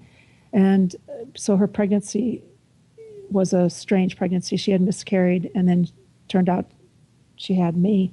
And she would always say, I don't know where you came from, because your father and I, we never had relations after I lost that baby. And then wham, I was, so they tweaked me, did something to my body, to hold the frequency. Yeah. Mm-hmm. So I'm a hybrid. Yeah. Yeah. And that it's generational. It is generational. I believe that it goes back at least one generation before me, if not two, and definitely, my child and then my grandchild. Mm-hmm. So yeah. I mean, I've been told that my grandchild has a definite part to play on the new earth should he continue to participate in the program. He's in the program. My daughter opted out of the program. Mm-hmm. Mm-hmm. So. And there was something that I read that I loved it, where you said that you feel like the dark eyes, that actually is maybe a visor to because they have so much light within that comes out. Could you talk about that? I love that. Yeah, that's just something that, because when you look at Da, like when he talks to me, and I could see his face so many times. I mean, different things like for instance, when he teases me a lot and he jokes with me a lot. So when I was on Veritas Radio once and did an interview, and in that interview I was asked how come if these guys, if the ETs that are coming in to pick me up, if their bodies, if they don't have bodies, if they're really etheric beings, and they just put on that container, the body, the ET body that they wear, which is a Zeta body, and they come to pick me up with it to do their work. If they do that, why don't they just put on a human body instead, so they don't scare me so much every time they come for me? And I said, that's a really good idea. I should suggest to them, because they're going around here scaring all of us with their big buggy eyes and stuff. And so I asked him that when I saw him next, and he said, that the Zeta body is highly functional and it works really good, and that's why we use it. And I said, but why don't you wear a human body? Because that would be wouldn't be so scary to us. And he said, so I scare you? And I said, you do. I said, every time my body reacts with fear. And he looked at me, and his eyes, Barbara, they just sparkled all this light. And he said to me, well, when you do that thing that you call smile? And I said, yeah. And he said, that scares us. We think it looks like you're going to eat us. And I was like, what? So that's what I mean. So his eyes, just all this light comes out of him when he's teasing me, and when he's expressing love toward me. Mm-hmm. And I can't help but think that if he took those black shields off, that light would probably just blind us. I mean, it's just so bright. Probably go right through us and like a laser. Yeah. So that's fascinating. Yeah. It's just my theory. I don't know if it's true or not. When something rings true, it. It's kind of like that. When I read that, I go, oh yeah. Yeah. And since we're talking about Da, I love that you had him tell you who he was and about him being a Voyager. Oh yeah. Could you talk a little bit about that? Well, that goes back to my publisher. This was before I had signed with a publisher before I signed with Dolores Cannon, and that served a really good purpose. He had me add the last chapter or two to the book about more of a spiritual input into the book rather than just the ET experiences. So I did that, and he was reading through the book, and he called me one day and he said, Sherry, I'm confused, because in the book you describe these guys who pick you up as Zetas, as grays, and because of your description of them, and you refer to them as grays. He said, but in the part where at one point you ask them where they're from, and they point to the star map and they say they're from Andromeda. And I said, yeah. And he said, well, that can't be. And I said, why? And he said, because if they're Zetas, they come from Zeta Reticuli, and if they came from Andromeda, they wouldn't look like a Zeta. And I didn't have any idea what he was talking about. I said, well, I don't know. I only know that's my experiences, and that's what I experienced, and I'm not going to change it. And he said, no, I'm not asking you to change it. But he said, why don't you ask him where they're really from? Find out if he's a Zeta, and if he's a Zeta, then how is it that he's from Andromeda? And I said, okay. And I said, well, I said, how am I supposed to find that out? And he said, well, ask him. And I said, okay, which, that was new to me back then to do that. But I did. I asked him, and I remembered the answer, and it was pretty cool because I was with him on the ship, and I remembered to ask, and I said, so my publisher wants to know, are you a Zeta? And he looked at me kind of surprised, and he goes, that would not best describe the truth of who I am. And I said, well, you look like a Zeta, you look like a gray, so you must be a gray. And he said, I am what you would call an etheric being. I do not have a body. I put that container on, that suit on, that body container on when I come into your frequency, into your dimension, because it's a dimension of form, and I have to have form in order to do my work. So many of us wear these Zeta bodies because they're highly functional. And I said, oh, okay, that makes sense. Because I knew at that point that I had also been an etheric body, in an etheric body, so I could relate to that. So then I said, well, then if you're not a Zeta, where do you come from? Who are you? And he looked at me, and he got that twinkle in his eye again, and it just sparked at me. I can see it yet. And he said, I am a voyager of the universe, going where needed in service to the Creator. And I love that. Don't you love that? Oh, I do love that. Love that. You relate to that. I can relate to that. I bet all of our listeners can relate to that. Isn't that so? And that's, and that's what I tell people. I'm like, I'm not smart enough to make that crap up. I can't make up something like that. That's how that's, to me, that's validation that this contract, this is a real conversation. And I don't talk the way they do. Like when his response was, that would not best describe the truth of who I am. I mean, who talks like that? Yeah, it's very pragmatic. Yeah. Actually. Oh, I like to say, no, they do not waste a single syllable. When they talk to you, every word is exactly right. And I'd like to also talk about the time when I was doing an interview, or I was doing a YouTube video with Ozark at one of the conferences, and the interviewer was off camera, and so he's not you can't hear him. I just answer his questions that he gives to me off camera. And at one point, he wanted to know something about the ascension and how it was going to work. Those who, the negative ones, the dark ones, what was going to happen to them. And I was kind of like, I was letting Da speak through me. And so I was basically channeling. And it came through that he was saying that those who had lost most of their light and were not able to find the light within them in time to participate in the ascension, to where they weren't even be welcome on a third dimensional planet. He said those souls would go back to Source to be recalibrated. And they told me that, and I balked at that word recalibrated, because all I could think of was somebody working on a car engine and it needed to be recalibrated. That's the only I didn't think that word was at all the appropriate word. And I watched that video of myself because I see myself. I remember I was inside my head going, I'm not saying that. And they're like, yes, recalibrate. And I'm like, no, that's not the right word. And they're like, yes, it is. And I'm like, no, I'm not saying it. And they're like pushing. And finally, I spit the word out, because they speak through. Back then, they would speak through me. I can't seem to do that anymore since I was, since the poisoning. The poison has caused me to lose that connection, that great connection I had with them. But I can feel him though here. Can you feel him? Yeah. While you're talking, and like we were just starting to talk about him, I could feel him come in, and I just feel him right there with you. He's like, yeah. Oh yeah, and I do an interview, or I do a lecture. Always they are with me. Always they are there. I can't hear them as clearly. It's not as clear for me. I have problems with it ever since then, which is really heartbreaking for me because I really miss that. But it's it is what it is. But yeah, they're always like he says, we're always watching you, Sherry. We're always with you. So yeah.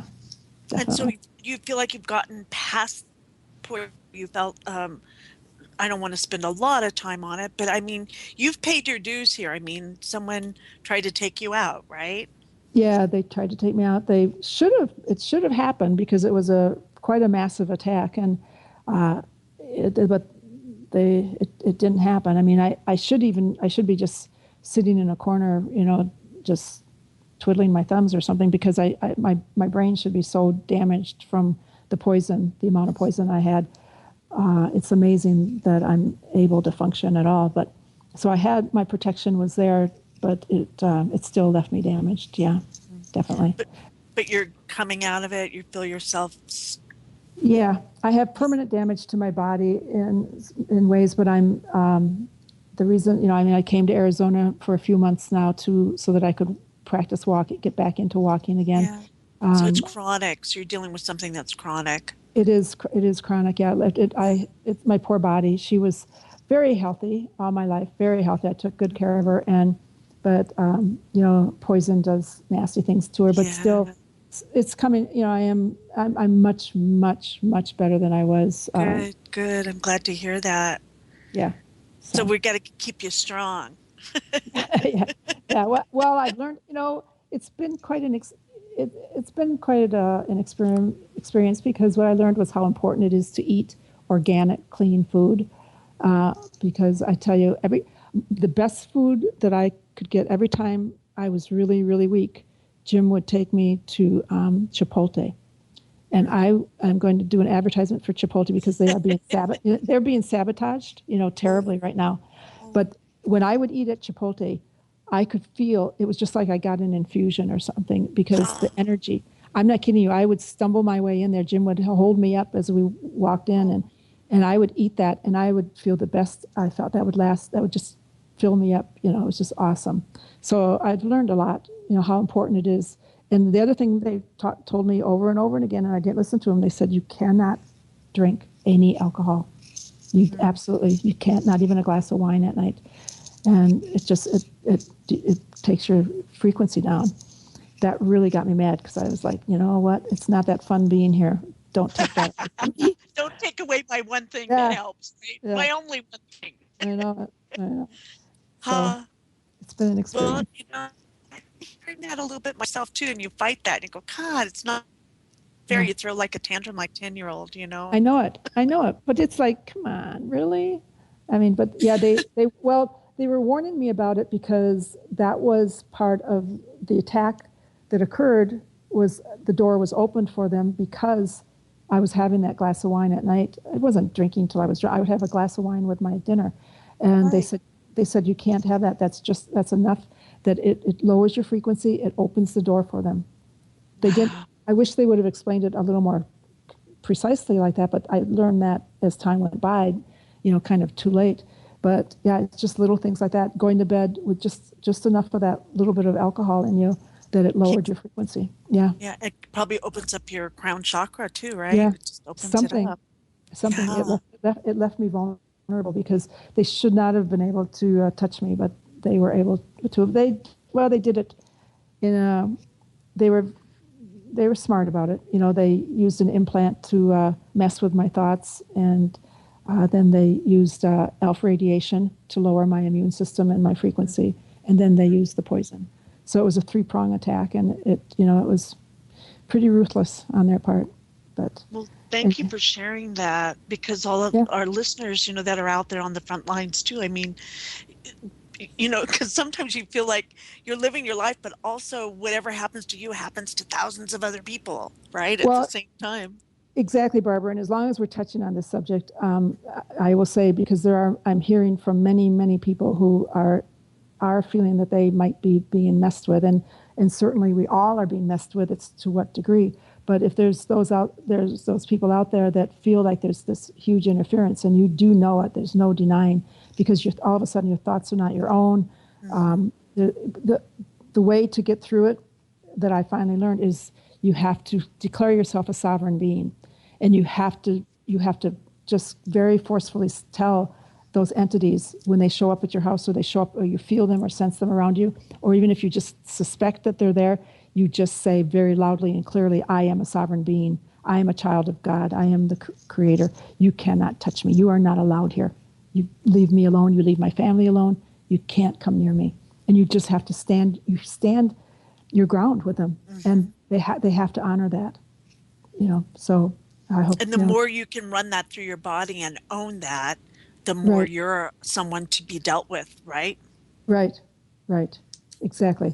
So hopefully those attacks are lessening, but, they're still killing. People are still dying, people who are out there speaking the truth. So, I wouldn't have cared that much, but I wasn't done with my mission, is what, because I was going to check out, I was going to leave, and I had a confirmation that I was going to be allowed to leave. But then, I was told if I could please stay a little bit longer. I don't know why. I don't feel like I'm contributing very much, but they did want me to stay, so I'm doing that, as best I can. So. Well, you're doing it. You're here. You're on the show. Thank you for talking and speaking your truth with all of our listeners here this evening. Yeah. I'm not meaning to diminish this, but I'm just saying I'm not doing anywhere near what I could do if I was in good health. I would be out there traveling the world. Let me tell you, I'd be out there, really speaking everywhere. I'm pretty upset that I'm not able to do it, but I'm doing what I can. Yeah. So anyway. Thank you for sharing that. So let's go on to then the 3 things that we should know. Do you feel like parting with some of that with us? Yeah. All right. My guys, they call it the 3 important things. The 3 important things to know. As a matter of fact, that was the name of the book when they downloaded the book to me. That was the title they gave it. And Dolores Cannon, she was right. She's like, I hate that title. We're not calling it that. I was like, I know. I said, I don't like it either. And she goes, oh, I'm not going to. I said, but the guys, they want it called that. She said, I don't care. They're not the publisher. We're not calling it that. So I totally agree. That's just an awful name, awful title. But the 3 important things to know are basic things that everybody knows, but my guys wanted me to put it into the book, and it is something that they taught me from the time I was little. And so I grew up with these things, these lessons or truths. They resonate deep within me, and they became, basically my platform, my belief system, if you want to call it that. So I'll start with number 3. The 3rd most important thing to know is to monitor your thoughts.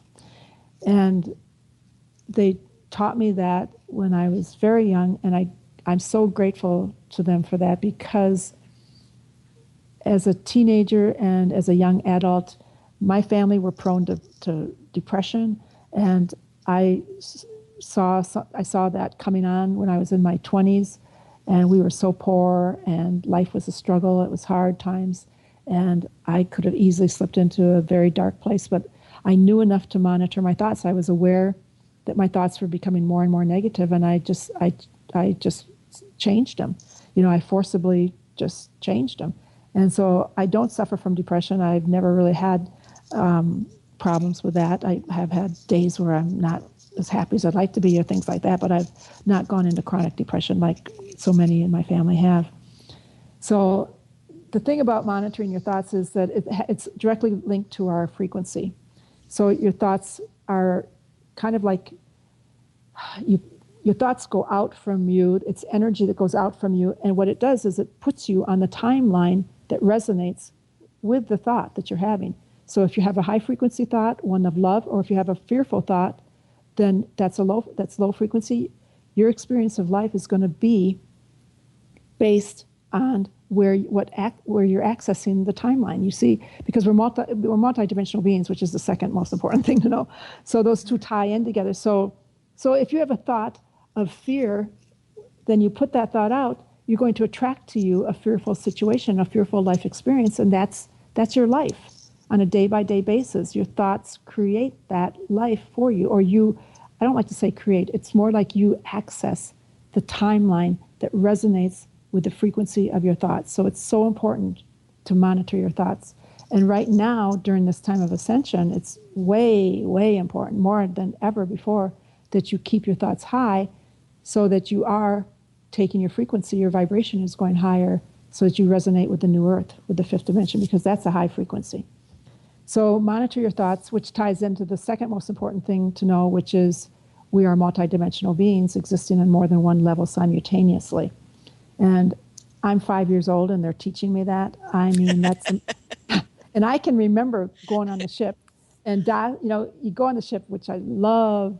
I just love being up there. And as a child, I just loved it because you got to play with the other kids, and you went to school and you learned all these cool things. You got to walk through walls. I mean, it's just really great. But he would set me down and he'd say, what are the 3 important things to know, Sherry? And that number 2 thing, we are multidimensional beings existing on more than one level simultaneously. That just made no sense to me whatsoever. I could say the words, but I didn't know what it meant. But they finally, they would teach it to you over and over again, and they would give you examples in the form of visions and experiences, and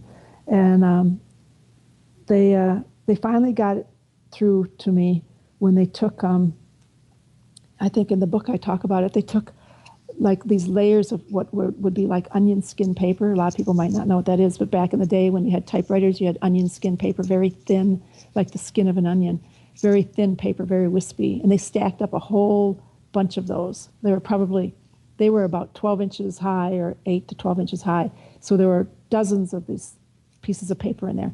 And so I'm looking at those sitting there, and then they come and they take this metal, like a stake almost, or like a pencil, and it's sharp on one end, and they just poke it down through those. And they say, okay, what is this? And I knew that stake, that I somehow, even when I was little, I knew that was my essence, that's my soul, that's me. And they said, yep, that's you. And what are these layers of paper? And those were all my different lives that I'm living at this very same time.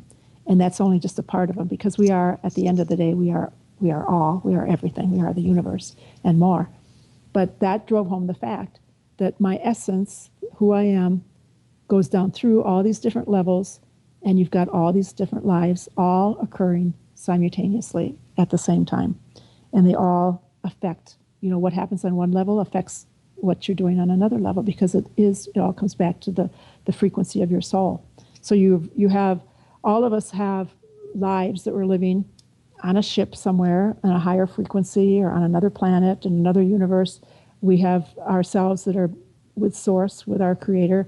We have low vibrational aspects of ourselves that are just leaving the gate and are starting out as a low frequency being, maybe, a rock somewhere or something, So, that was interesting to me, and I didn't understand why that was important to know. I got why we needed to monitor our thoughts. I thought that was very helpful in my life here on planet Earth, but I didn't get how knowing that we are multidimensional beings was an important thing to know until we started on this ascension.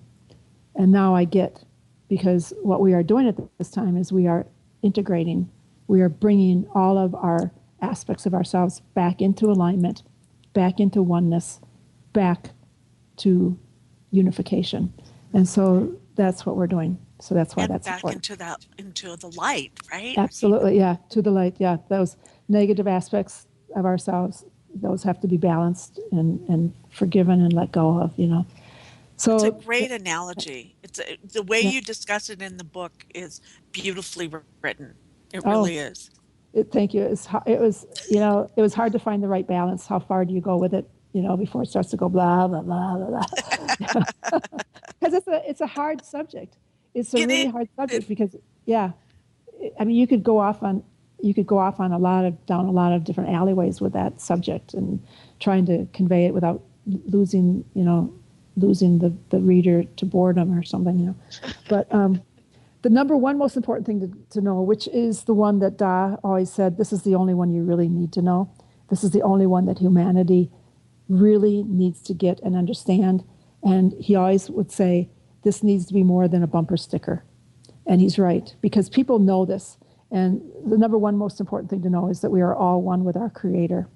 We are all one with our Creator. And there's so much in that statement. There's so much that, you could talk about it. I could talk for 5 hours on that. But it's something that we all know, but we don't live it. We don't live it. We still judge one another. We never go out into this world without seeing another person and just judging them instantaneously. We make a judgment about them because we've been wired and programmed to do that. And so we don't see the Christ consciousness in them. We don't see the light within them. We see their body, or we see who we believe them to be and their faults and or we see them, we glorify them, or whatever. We judge, and we just have to stop. We got to break that habit. That's a terrible, terrible habit we have. So we are all one with our Creator. We need to understand that. That's big. And resonate and communicate with that. Absolutely. Absolutely. In the Course in Miracles class I teach, I talk a lot about, teaching ourselves to see the light in everyone we meet. Don't look at the body. Forget about the body. Look into their eyes and see the light, or look at their aura if you see auras, or see their energy field, whatever it is that you are able to focus that takes you beyond their body and beyond their personality. Just see that you're meeting yourself, you're seeing God, and try to remember that. If you can do that and feel that love for everyone you meet, that's all we got to do. And then we're out of this world. We're out of here, baby. And that's great. It's like spirit to spirit connection. We have Yes. that connection. Yeah. There is no separation in that. Right, exactly. If you can see their light, that's what I do. I see their light, their frequencies, and I see the light. And people sometimes they have problems. They say, "Well, how do you love somebody that you don't even know, or you've never met before, or maybe you know them and you don't really even like them?" Then I have a technique that I have taught that where you see them as the child that they were.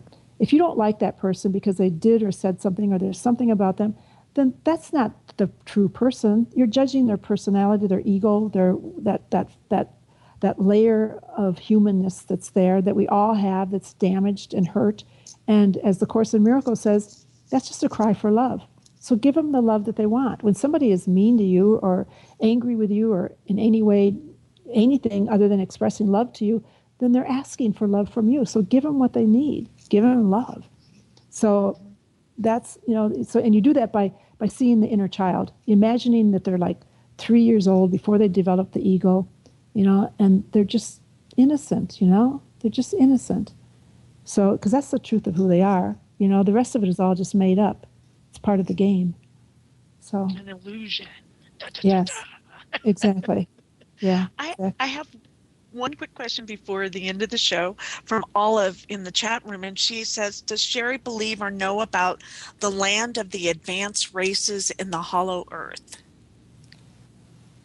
I've been taken into the inner earth.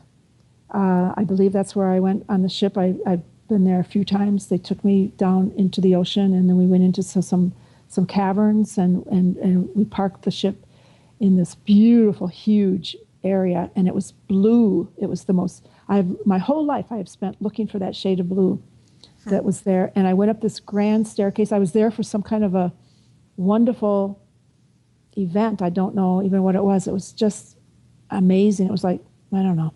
And so I've been to the inner earth a few times. One time I accessed it out by the Catalina Islands. There was somewhere, and don't ask me how I know that's where we were. I don't even know. But we went into the Pacific Ocean and down under and went into a cavern down below the water there. So I've been down there. I don't have a lot of memory because all my memories are conscious memories, and I haven't been able to be regressed to access and fill in the blanks on a lot of my stuff. I'd like to do that sometime, but haven't done it except for the one event when I was 17. So yeah, I've been down there. I've met some of the beings from down there. I'm not sure. I want to say, I don't know. For some reason, I want to say I've met with the Arcturians down there, but I don't remember any of the specific inner Earth people that I met. But I know I've been there. Yeah. Well, thank you for sharing that. That's awesome. Yeah. Well, it's been a true privilege having you on our show at the Cosmic Oracle Show. I hope you can come back again. Oh, yeah. Okay. Yeah. And if the people want to connect with you, they just go to the forgottenpromise.net, and they can get a copy of your book there, or they can leave you a message, and that's the best way to get in contact with you. So you're going to be in the desert, taking care of yourself, relaxing. You and Jim are gonna, go get in trouble in a good way, or well, Jim's back home. I'm down here. I'm in solitude. Yeah, I'm in healing mode. I was told to come down and spend the time alone in the desert. I'm not sure what's going to happen. Just got here, so Jim's back home holding down the fort, and he brought me down. So I'm waiting to see what shows up. but it's been so far. I'm loving it. Just loving It's so beautiful, isn't it? The Yeah. spaciousness and the vastness of it. You can expand there and not feel so closed in some ways. I love the desert. I lived in the desert for years. Oh, did you? Yeah, I think the energy. It's the energy. This is where I came to write the book, and I was told very clearly to come down here, and it was very clear, and it's been reinforced over and over again that I am meant to be here, and so this is where I'm at, and not sure why. But if people do, I do want to say this: if people email me, and I try to keep up with the emails, and like I say, I'm Facebook. I get messages on Facebook and that. Allow sometimes I can answer like within a few days. Other times it can be a month. It just depends on things that are going on and how I'm doing and everything. So, but I answer every email. Always have. That's wonderful. Well, thank you again, and for all of your wisdom that you share with us this evening, that we're not alone, that we are in a universe governed by love. Yes, for sure. Oh yeah, that's all there is love. It was great, Barbara. Thank you. I loved meeting you at the conference, and I'm happy that you invited me on the show. Very nice. Thank you. Appreciate it very much. Thank you. Yeah. Thank you. And so all those listening in, the Cosmic Oracle Show has a Facebook page. You can just go to the Facebook page for the Cosmic Oracle. You can leave a message there. That's where we let you know what's coming up and what's going on. And we have the Cosmic Oracle YouTube channel. And on radio at freedomslips.com. You can join our archive list and get, it's like $5 a month, and get this story. You can listen to it again on our archives and then later on the Cosmic Oracle YouTube channel. So thank you, everyone. See you next week. Thank you, Patrick. Sure enough, Barbara. Y'all take care. And I hope I see you sooner than later, Sherry. Yeah, me too. Me too. That'd be great, Barbara. Thanks. Okay, take care, everyone. Have a good week. Bye-bye.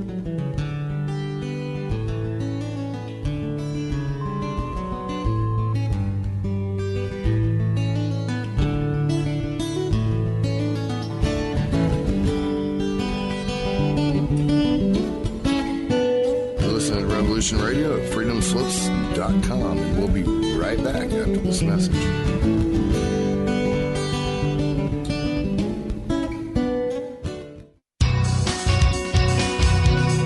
Thank you for listening to Revolution Radio at freedomslips.com. Any commercial advertising you may hear in this program is of the sole discretion and benefit of the host of whose program you are listening to. Revolution Radio does not endorse any commercial products, nor does it accept monetary compensation for on-air advertising of commercial products, nor will it ever. We are and shall remain 100% listener supported. Any product advertising on this program are considered used at higher risk, and Revolution Radio shall not be held liable for any claims or damages received from any product advertised within this program. Revolution Radio, where information never sleeps.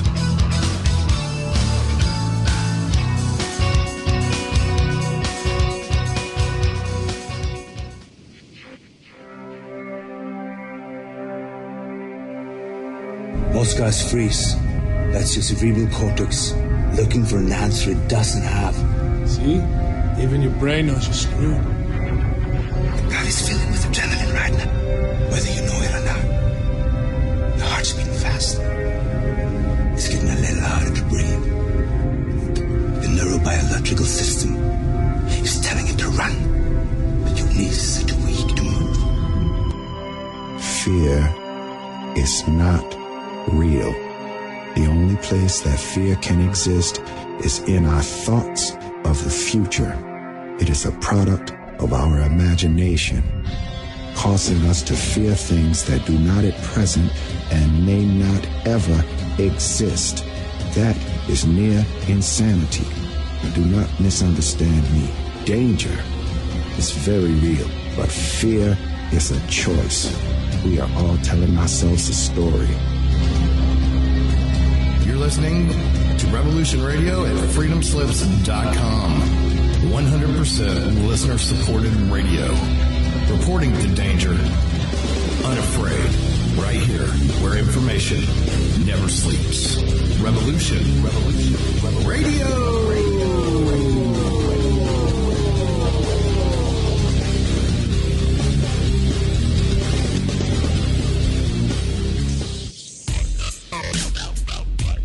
Take a look around, kid. What do you see? Homes being foreclosed. People working 2-3 jobs just to put food on the table and still drowning in debt. Don't get me wrong. This country was founded on great ideals and principles.